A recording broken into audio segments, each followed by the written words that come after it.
어떻게 이런 일이 가능할까요? 미국 최고의 의료진도 포기한 생명을 한국의 작은 풀 한 포기가 살려냈다는 소식에 전 세계가 깜짝 놀랐어요. 안녕하세요. 저는 LA타임스의 의학 전문 기자 테일러 브라운입니다.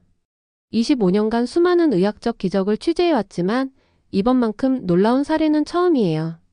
존스 홉킨스 메이오 클리닉 MD 앤더슨. 미국의 최고 병원들도 손을 든 상황에서 한국의 평범한 봄나물이 기적을 만들어냈어요. 처음 이 이야기를 들었을 때 저도 믿기 힘들었죠. 하지만 직접 취재를 시작하면서 저는 충격에 빠졌어요. 이게 단순한 우연이 아니었거든요. 수천 년간 이어져 온 한국인의 지혜가 현대의학의 한계를 뛰어넘은 거였어요. 특히 놀라웠던 건 FDA의 반응이었어요. 한국의 봄나물을 정식 의료식품으로 지정하기 위한 연구가 시작됐거든요. 미국 최고의 연구진들이 한국 시골 할머니들의 지혜에 주목하기 시작한 거예요. 저희 LA타임스 의료팀은 즉시 특별 취재팀을 꾸렸어요. 한국의 봄나물이 어떻게 이런 기적을 만들어냈는지 파헤치기 위해서였죠. 그리고 취재를 하면 할수록 더 놀라운 사실들이 드러났어요. 벌써 미국 전역에서 100건이 넘는 유사 사례가 보고됐어요. LA 어린이병원의 7살 제니퍼는 6개월간 음식을 거부하다가 한국 봄나물로 만든 스프를 먹고 입맛을 되찾았죠.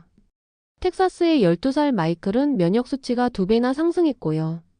특히 충격적이었던 건 뉴욕대학 랭곤 의료센터의 연구 결과였어요.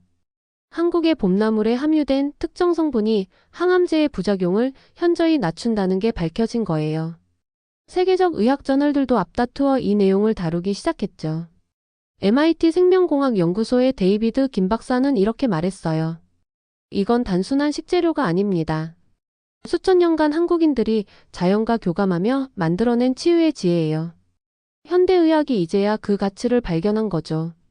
더 놀라운 사실은 한국의 시골에서는 이미 오래전부터 이런 효과를 알고 있었다는 거예요. 강원도의 한 마을에서는 봄나물로 만든 차와 국으로 환자들을 치료해왔대요. 그들의 경험이 입소문을 타고 전해져 내려온 거죠. 우리가 미신이라고 무시했던 것들이 사실은 과학적 진리였던 거예요. 할머니들의 지혜가 첨단 의학의 한계를 뛰어넘은 거죠. 이제 세계 의학계는 한국의 전통 지혜에 주목하고 있어요. 존스 홉킨스 병원은 한국의 봄나물 연구센터를 설립하겠다고 발표했고, 하버드 의대는 한국의 전통 식재료 연구팀을 꾸렸어요. 세계 최고의 의료진들이 한국의 전통 지혜를 배우기 시작한 거예요. 오늘 저는 이 기적 같은 이야기의 주인공을 소개하려고 해요. 미슐랭 스타 셰프 케빈 로렌스와 그의 딸 엘리의 이야기예요. 어떻게 한국의 작은 풀 한 포기가 그들의 인생을 바꿔놓았는지 말이에요. 한국의 봄나물이 세계 의학계를 뒤흔든 이 놀라운 이야기 함께 들어보시겠어요? 여러분도 저와 함께 이 기적 같은 여정을 따라와 주세요. 엘리의 병실에서 희미한 숨소리만이 들렸어요. 미슐랭 스타 레스토랑의 오너, 셰프 케빈 로렌스는 또다시 딸의 침대 곁을 지키고 있었죠. 항암치료 후유증으로 엘리는 3주째 제대로 된 음식을 먹지 못하고 있었어요. 케빈의 셰프 가운은 이제 병원 가운으로 바뀐 지 오래예요. 샌프란시스코에서 가장 핫한 레스토랑을 운영하던 그는 이제 딸의 병실에서 매일 밤을 보내고 있었죠. 제가 처음 케빈을 만난 건 샌프란시스코 종합병원 7층 소아암 병동이었어요. 그의 눈은 충혈되어 있었고 수염은 덥수룩했죠. 한때 잘 나가던 미슐랭 셰프의 모습은 찾아볼 수 없었어요. 아빠나 더는 못 먹겠어. 식사 시간마다 들리는 딸의 가녀린 목소리에 케빈의 가슴은 찢어질 듯했어요. 세계 최고의 요리를 만드는 미슐랭 셰프인 그조차도 딸의 입맛을 되살리지 못했죠. 저는 케빈과 인터뷰를 하면서 그의 지난 6개월을 들여다봤어요. 5번의 항암치료 그리고 끝없는 좌절의 시간들. 세계 최고의 의료진들도 손을 들었던 시간이었죠. 병원 기록은 더욱 충격적이었어요. 엘리의 체중은 6개월 만에 32kg에서 24kg로 급감했고, 면역 수치는 정상의 3분의 1 수준까지 떨어졌어요. 의료진들은 이대로 가다간 항암치료 자체가 불가능할 수도 있다고 했죠. 케빈은 미슐랭급 식사를 병실로 가져왔어요. 트러플을 얹은 리조또 와규 스테이크 캐비아를 올린 파스타. 하지만 엘리는 한 숟가락도 먹지 못했어요. 음식 냄새만 맡아도 구토가 시작됐거든요. 의사들도 답답했어요. 최신한 구토제를 투여해도 효과가 없었고 영양주사로는 더 이상 버티기 힘들었죠. 엘리의 생명이 조금씩 꺼져가고 있었어요. 절망적인 상황에서 케빈은 매일 밤을 인터넷 검색으로 보냈어요. 세계 각국의 대체요법과 식이요법을 찾아봤죠. 그러던 어느 날 우연히 한국의 봄나물에 대한 기사를 발견했어요. 강원도의 작은 마을에서 항암 환자들이 봄나물로 기적적인 회복을 보였다는 내용이었어요. 처음에는 믿기지 않았죠. 하지만 점점 더 많은 사례들이 눈에 들어왔어요. 병원 동료 의사들은 모두 말렸어요. 검증되지 않은 민간요법을 믿다가는 더 큰 위험에 빠질 수 있다고요. 하지만 케빈의 마음은 이미 정해졌어요. 이제 더는 잃을 것도 없었으니까요. 그는 레스토랑도 집도 모든 것을 내려놓았어요. 마지막 희망을 걸고 한국행 비행기에 올랐죠. 아무도 그의 선택을 이해하지 못했지만 그에겐 이게 유일한 길이었어요. 출국 전날 밤 엘리의 병실에서 케빈은 딸에게 약속했어요. 아빠가 꼭 새로운 희망을 가지고 올 거라고요. 그리고 이제 그는 그 약속을 지키기 위해 낯선 나라로 떠나는 거였죠. 인천공항에 도착한 케빈의 얼굴은 지쳐 있었어요. 24시간의 긴 비행 시간 동안 그는 단 한숨도 자지 못했다고 해요. 하지만 그의 눈빛만은 이상하게 빛났죠. 마지막 희망을 찾으러 온 사람의 간절함이었을까요? 강원도의 작은 마을로 향하는 기차 안에서 저는 케빈을 처음 만났어요. 아버지의 필사적인 사투를 취재하기 위해서였죠. 창밖으로 펼쳐지는 한국의 산세는 평화로웠지만 그의 마음은 폭풍우 같았어요. 제가 왜 여기까지 왔는지 아세요? 케빈이 먼저 입을 열었어요. 세계 최고의 병원들도 포기한 내 딸을 살리기 위해서예요.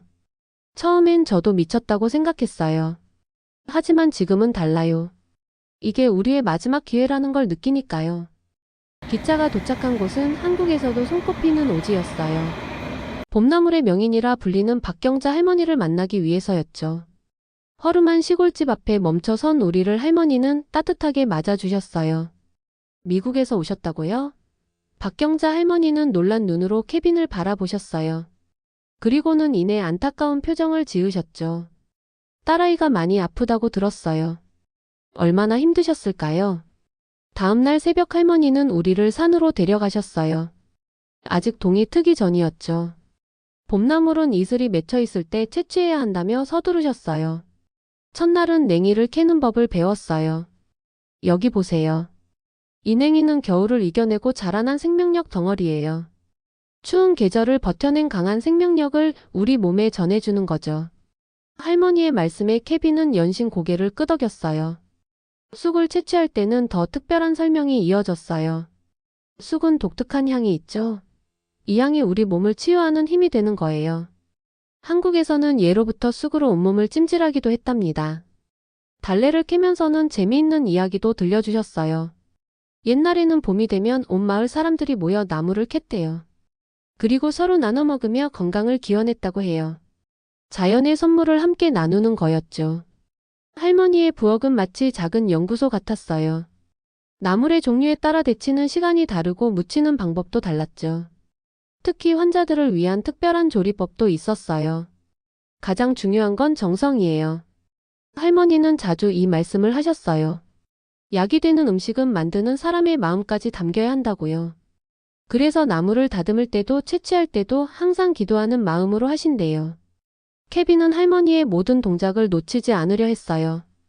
때로는 비디오로 촬영하기도 하고 메모를 하기도 했죠. 요리사의 눈으로 보면 정말 과학적인 과정이라며 감탄했어요. 특히 놀라웠던 건 항암 치료를 받는 환자들을 위한 특별 레시피였어요.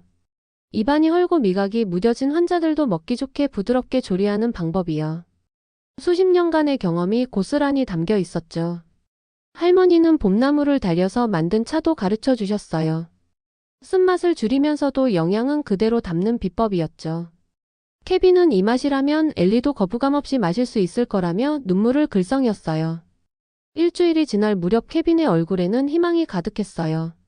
봄나물을 직접 재배하는 법까지 배웠거든요. 캘리포니아의 기후에서도 충분히 키울 수 있다는 거예요. 떠나기 전날 할머니는 특별한 선물을 주셨어요. 봄나물 씨앗과 함께 오래된 노트도 건네주셨죠. 30년간 환자들을 치료하면서 기록해온 비법이 담긴 노트였어요. 이제는 당신 차례예요. 할머니의 마지막 말씀이었어요. 이 지혜를 딸아이에게 전해주세요. 그리고 또 다른 이들에게도요.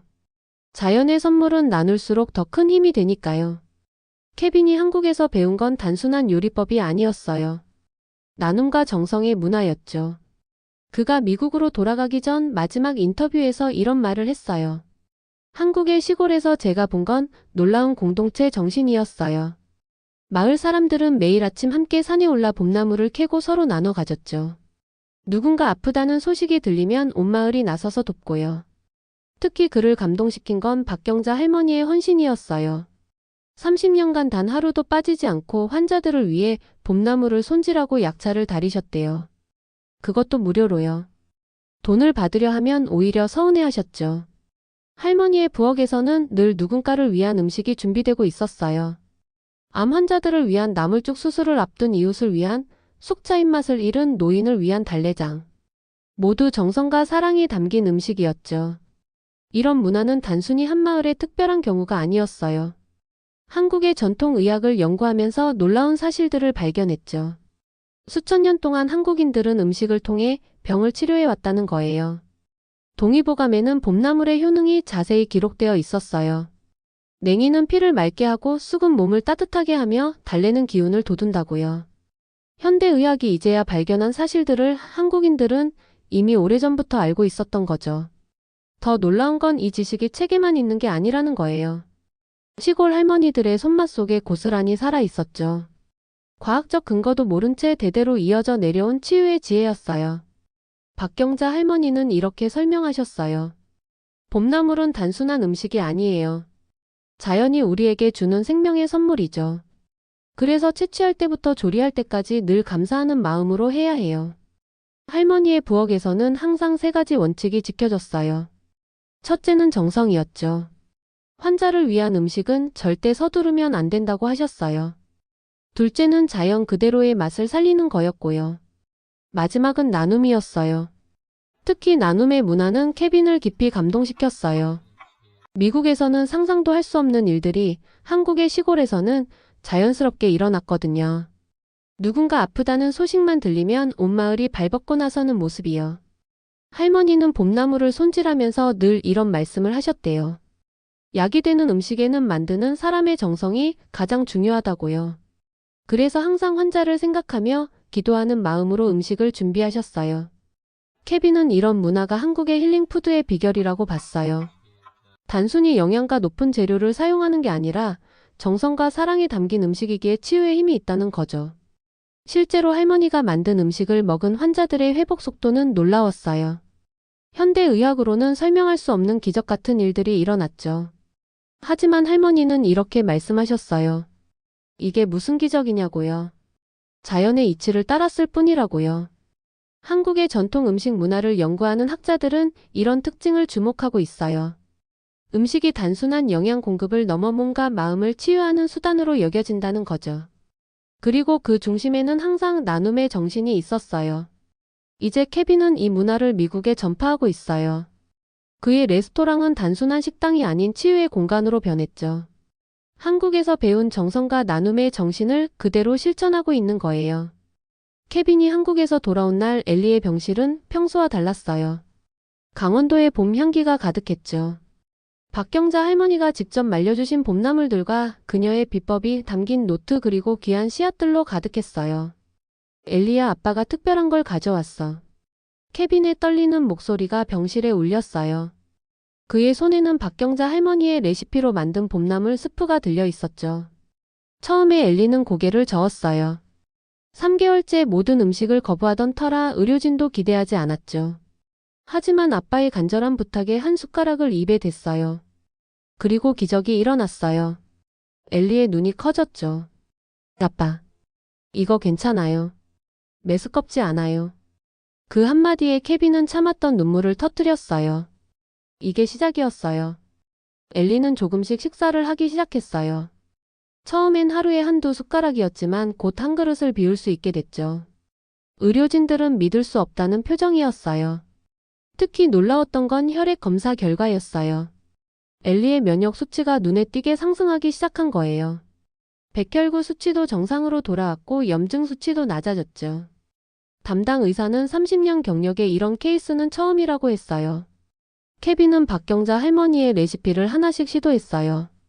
쑥으로 만든 부드러운 리조또, 냉이로 만든 크림스프, 달래를 넣은 부드러운 죽까지.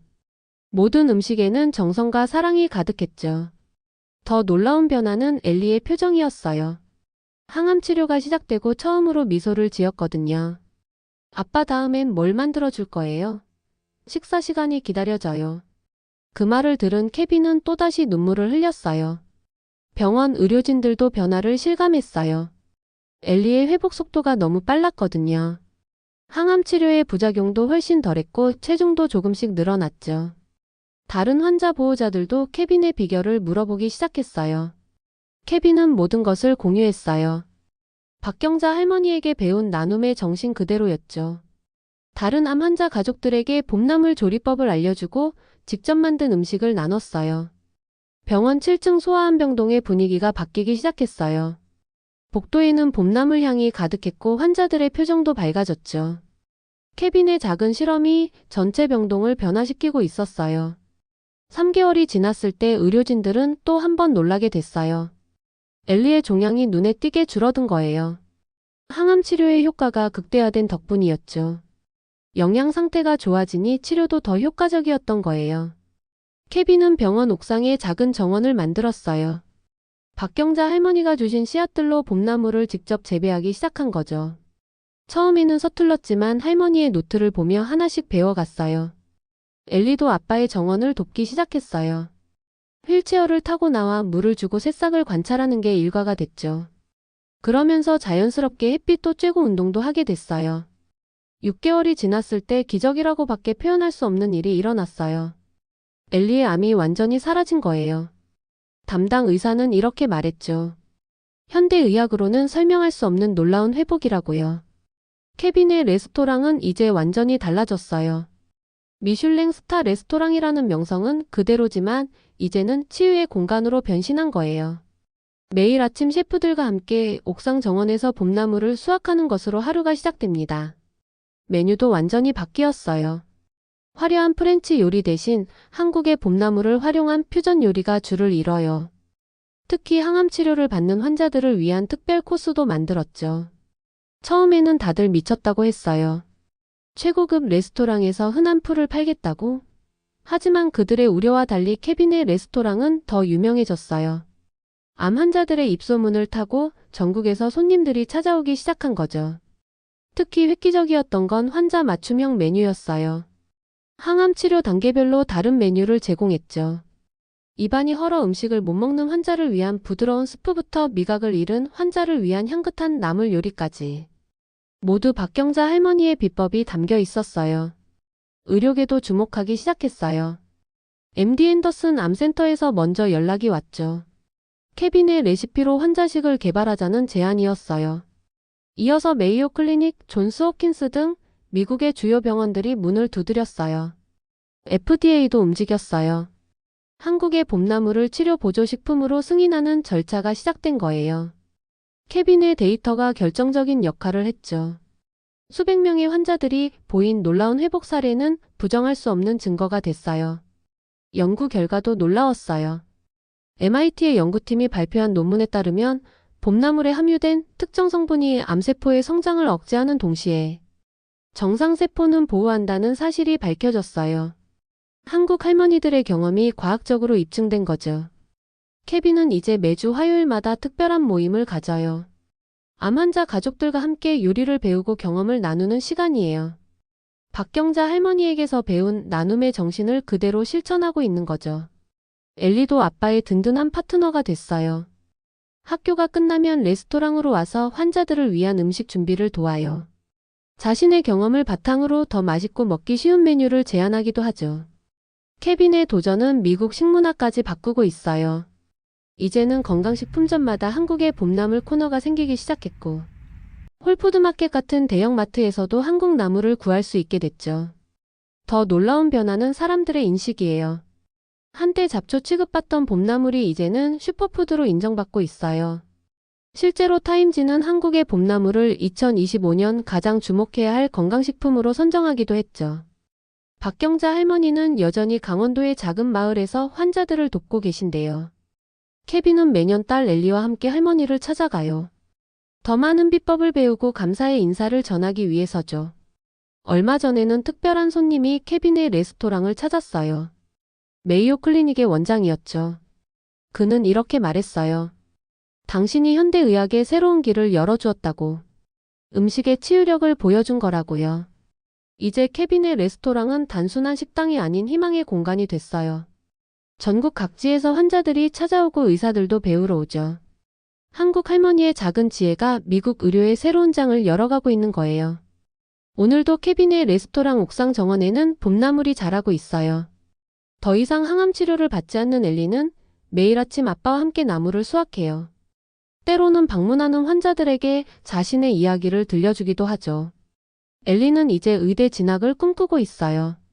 박경자 할머니처럼 자연의 치유력을 연구하는 의사가 되고 싶대요. 한국의 전통의학과 현대의학을 접목하는 새로운 치료법을 개발하고 싶다고 해요. 작은 풀 한 포기가 만들어낸 기적은 이제 더 큰 희망이 되어 퍼져나가고 있어요. 케빈의 레스토랑을 모델로 한 치유식당들이 미국 전역에 생겨나고 있고, 의과대학에서는 한국의 전통 식재료를 연구하기 시작했어요. 여러분, 우리가 오늘 들은 이야기가 어떠신가요?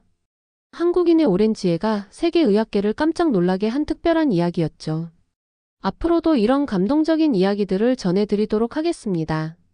구독과 좋아요 그리고 알림 설정은 새로운 이야기를 가장 먼저 만나보실 수 있는 방법이에요.